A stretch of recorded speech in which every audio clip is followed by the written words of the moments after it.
Assalamualaikum warahmatullahi wabarakatuh. Alhamdulillah, salatu wassalamu ala rasulillah, amma ba'd. Kaum muslimin yang dirahmati Allah subhanahu wa ta'ala, kita masih membahas dongengan para habaib kaum muslimin. Dongengan apalagi kalau bukan dongengan kisah para wali dengan karomah mereka yang luar biasa. Dan seperti yang kita ketahui kaum muslimin ya, karomah-karomah wali yang diceritakan oleh para habaib itu 99,9% melampaui mukjizat para nabi.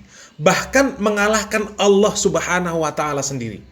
Bayangkan kaum muslimin, dikatakan ada wali yang bisa mengislamkan orang yang sudah mati. Lah, kalau orang yang sudah mati, ya, mati dalam keadaan kafir, bisa diislamkan, kenapa nggak sekalian orang kafir yang sudah mati itu semuanya diislamkan? Fir'aun, Qarun, Haman, Abu Lahab, dan yang sejenis dengan mereka. Kan kasihan. Mereka itu jadi keraknya api neraka. Kenapa nggak diislamkan? Coba. Ya. Dan kita ketahuilah kaum muslimin ya, Fir'aun itu sebelum nyawanya dicabut, sudah jelas dikisahkan di dalam Al-Quran. Mengatakan bahwa dia ini beriman kepada Tuhannya Musa dan Tuhannya Harun. Tapi tidak diterima, persaksian tersebut tidak diterima. Silahkan baca kisah-kisah Fir'aun. Ya, tidak diterima persaksian dia. Karena apa? Karena dia ini sudah di ujung ajalnya. Kalau diibaratkan nyawanya itu sudah ada di kerongkongan. Dia sendiri sudah menyadari kalau sebenarnya dia ini nggak akan mungkin selamat dari air laut tersebut. Ya, dia yakin dia ini bakal mati tenggelam di tengah laut. Jadi tobat yang sudah seperti itu nggak diterima kaum muslimin. Di dalam hadis riwayat Tirmizi dikatakan oleh Rasulullah Shallallahu Alaihi Wasallam, Innallaha yuqbalu taubatal abdi malam yughorgir.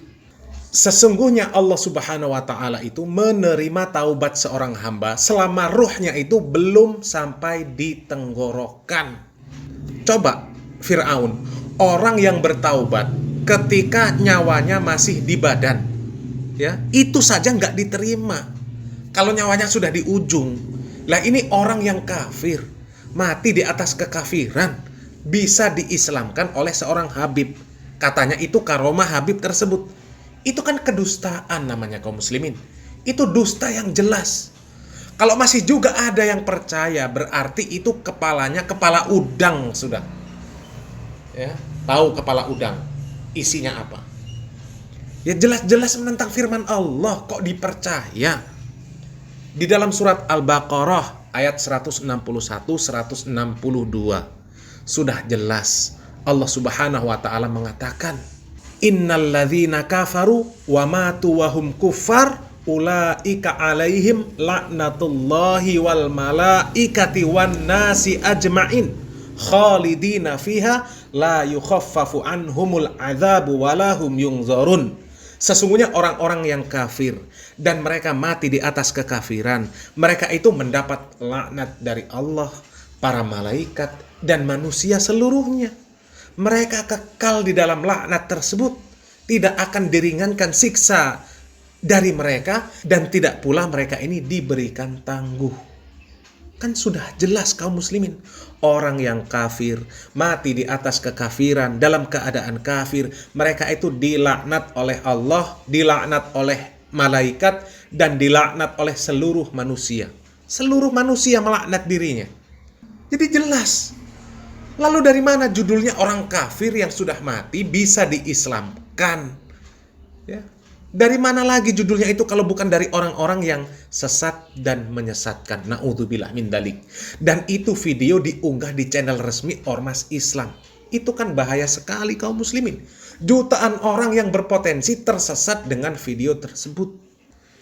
Tapi ya memang di sana itu kesesatan sepertinya terpelihara dan diternak. Jadi tempat yang nyaman bagi kesesatan untuk berkembang biak.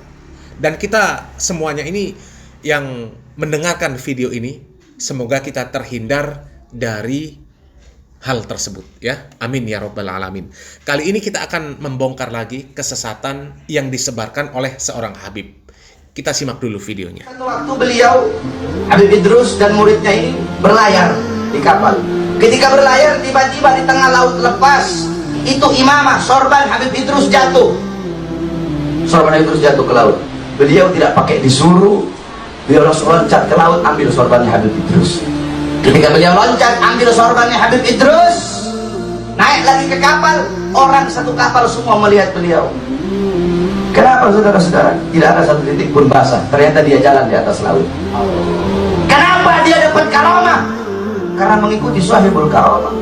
Rupanya Om Bahar ini dari dulu, dari sejak muda lah ya, sepertinya ya, sudah pinter mendongeng kaum muslimin. Karena kalau dilihat dari video ini, kayaknya posisi Om Bahar ini masih muda ya, masih unyu-unyu. Dan ini yang diceritakan Om Bahar ini, kejadiannya tahun berapa kaum muslimin? Naiknya kapal apa? Kok luar biasa, bisa terjun ke laut, kemudian naik ke kapal dengan mudah. Naik ke kapalnya itu lewat mana gitu loh. Ini bisa terbang juga berarti. Bisa jalan di atas air, bisa terbang juga. Lengkap sudah. Ya, hanya karena mengikuti Habib Idrus dapat karomah, bisa jalan di atas air, bisa terbang juga. Sementara cucu dan para pengikutnya sekarang ini cuma bisa gedabrus. Ya. Padahal yang diceritakan Om Bahar ini gedabrus juga.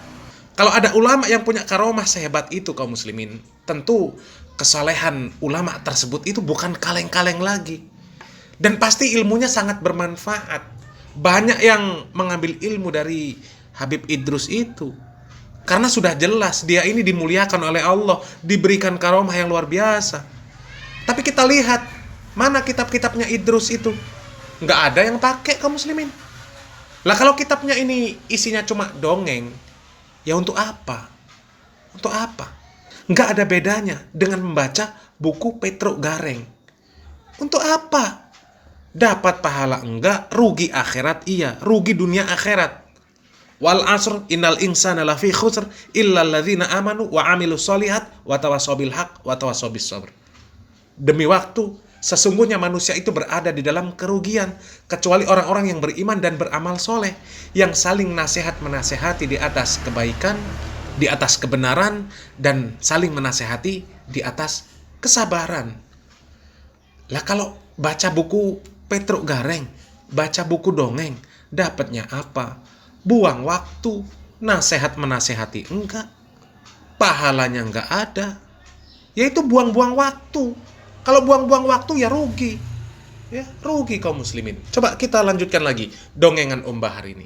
Siapa? Habib Idrus bin Salim Al-Jufri. Ini Habib Idrus bin Salim Al-Jufri dulu pernah waktu beliau masukkan Islam Raja Bola Mangondo.